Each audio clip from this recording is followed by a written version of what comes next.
Bem, muito bem-vindo ao meu canal, meu nome é Mauro Mendonça, você está aqui no canal do Canhoto Armamentista. Confesso que hoje bastante desanimado com as notícias que eu vou dar, vocês sabem que eu odeio ser portador de más notícias, mas infelizmente o governo atual escreveu um decreto que ferra bastante com as nossas vidas, atrapalha bastante a nossa pauta e principalmente, vocês sabem que eu sou ligado ao esporte, acaba com o esporte do tiro no Brasil de uma maneira sufocante.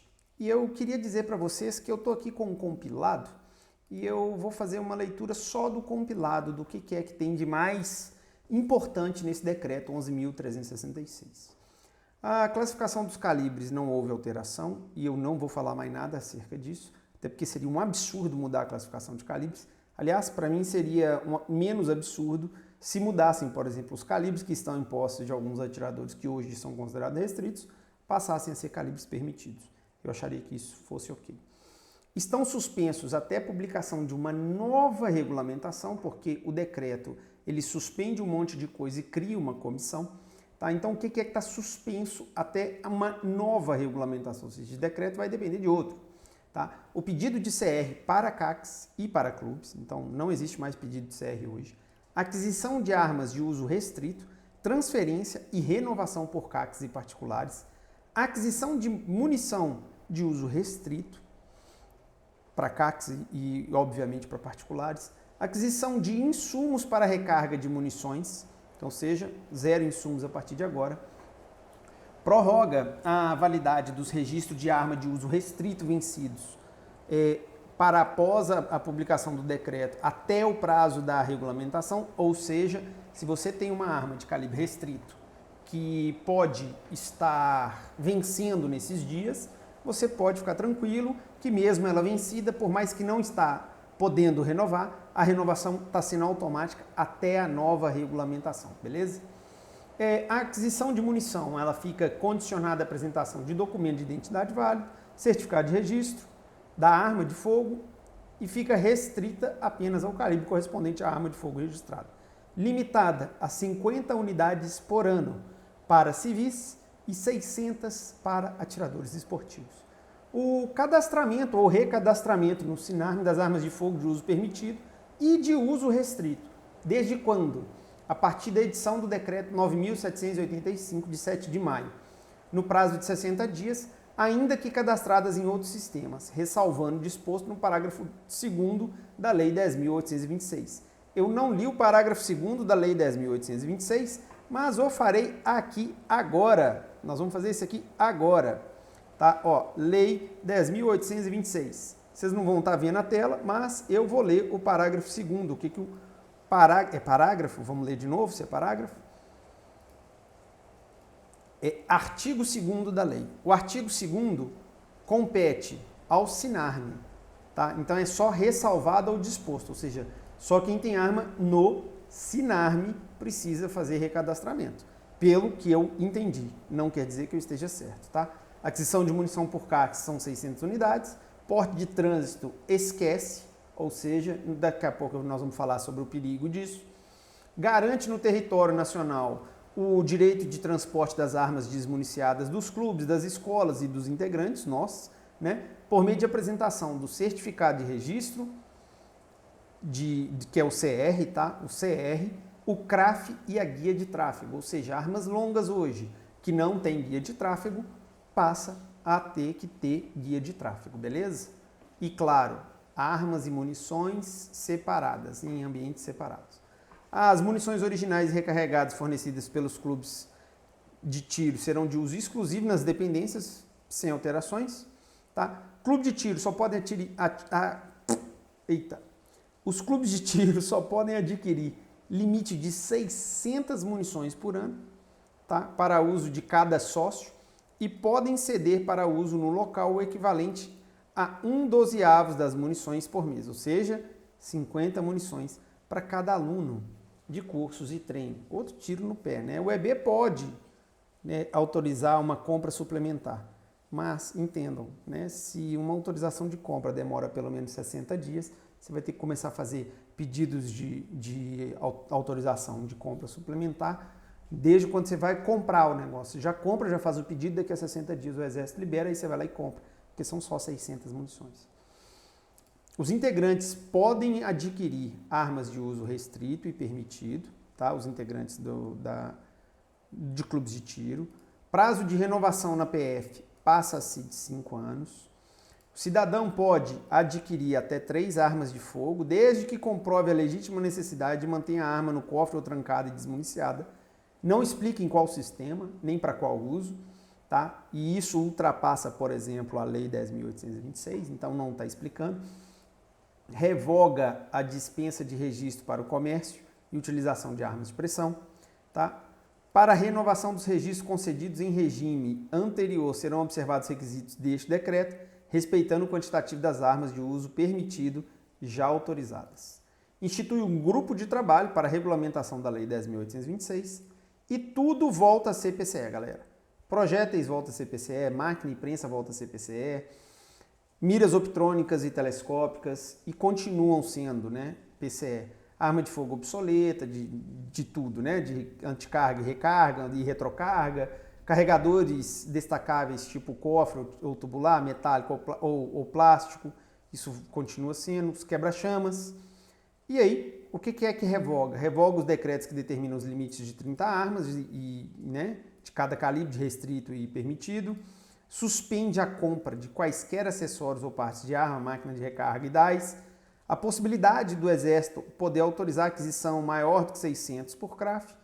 Integrantes de segurança pública não precisam comprovar efetiva necessidade para a aquisição pelo Sinarma.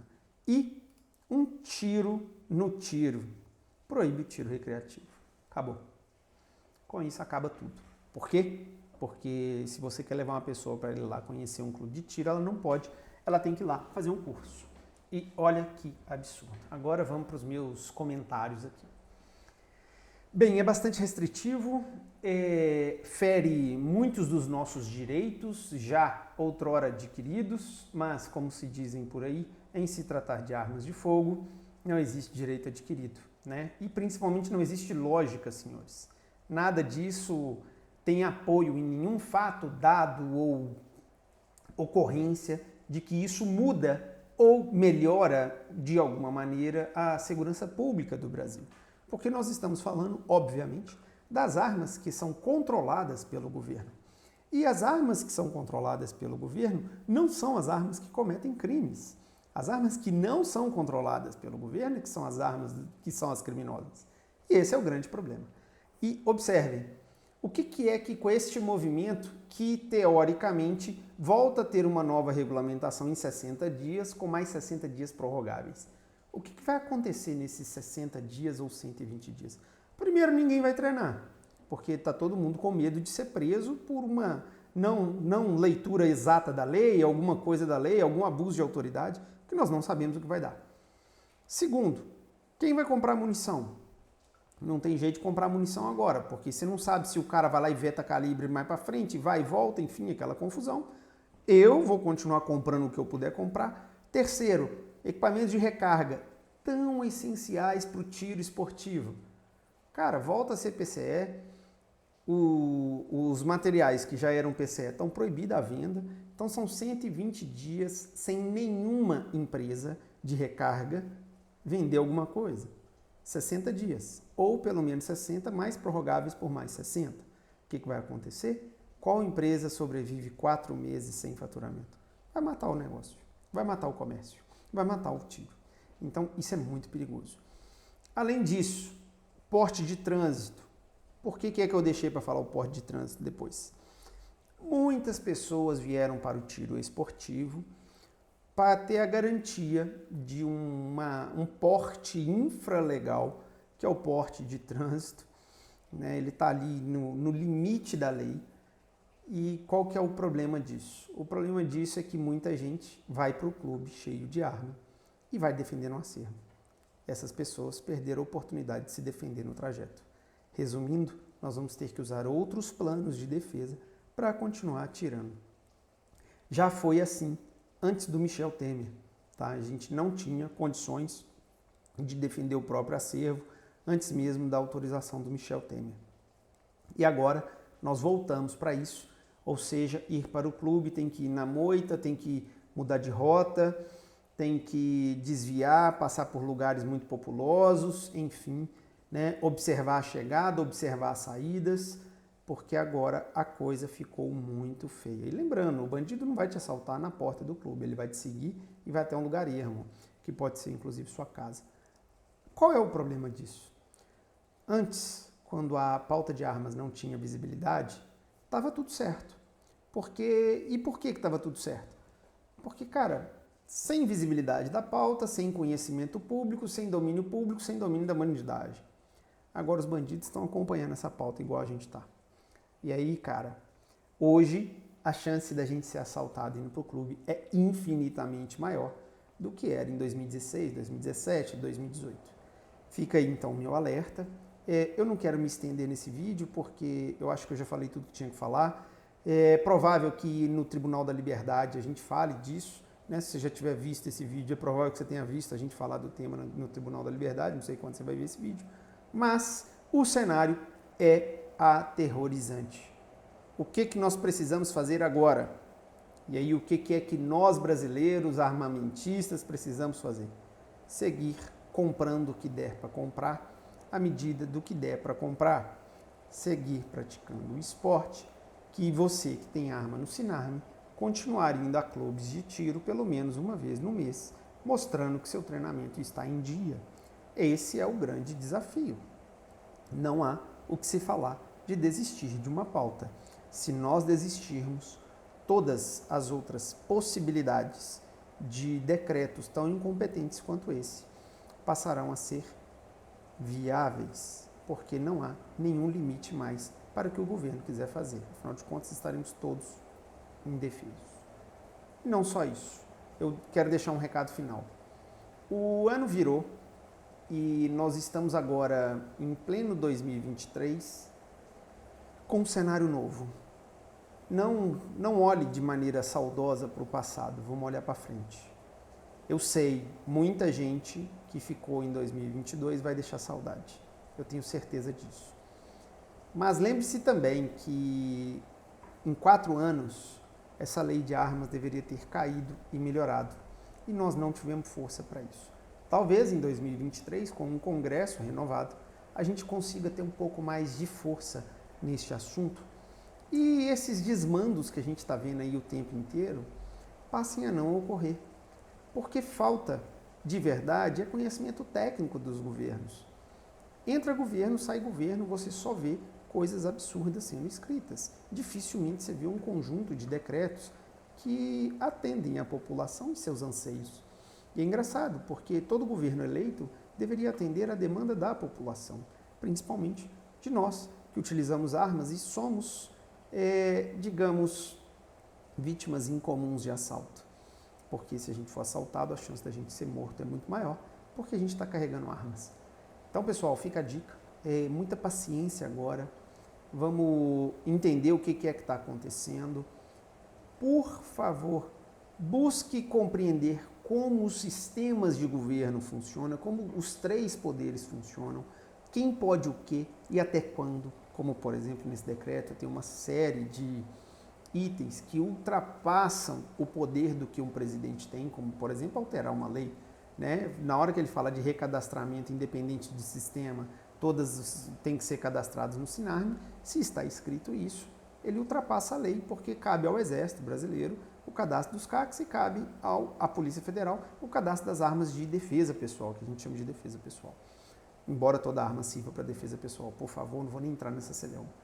Então, pessoal, procurem estudar um pouco mais sobre esse tema, sobre esses assuntos. Fora do armamentismo, o que o governo pode fazer e o que um governo não pode fazer nos seus poderes. Porque isso é que vai mudar o jogo, principalmente porque você pode ser um dos multiplicadores desse conhecimento onde você mora. Era isso, eu não queria que o vídeo ficasse muito extenso. Vocês estão vendo claramente o meu desânimo. Realmente, 2023 vai ser um ano desanimador, mas desanimado não significa que eu vou parar a luta. Então, nós vamos continuar lutando, nós vamos continuar batalhando. Afinal de contas, não importa qual é o governo que esteja lá, o direito à vida é uma coisa que nós precisamos continuar lutando para que esse direito não seja garantido. Infelizmente, entra governo e sai governo, parece que eles esquecem disso. E, para concluir, não se esqueçam também que todos os governos têm o direito e o dever constitucional de fomentar o esporte. Na forma como este decreto está, não fomenta o esporte, acaba com ele. Muito obrigado, eu espero vocês no próximo vídeo.